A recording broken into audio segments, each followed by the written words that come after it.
How to use your EZ1 remote. Your remote control can control up to 8 blinds.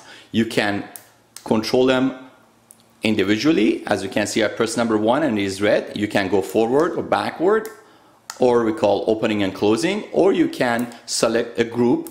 At this point we could say 1, 2 and number 6 because they're in the same wall, and we'll be able to open and close all of them at the same time. You can do all of 8 at the same time if you like. If you want to have this clear, you can deselect by pressing the button, or you can use the clear button.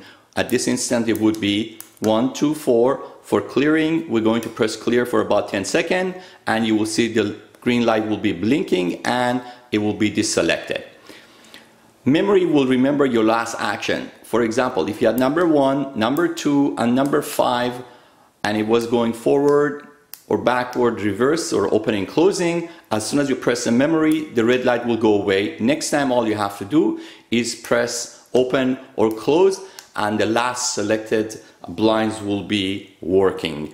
For clearing, all you have to do, press the clear for 10 seconds and the green light will be blinking and it will be deselected.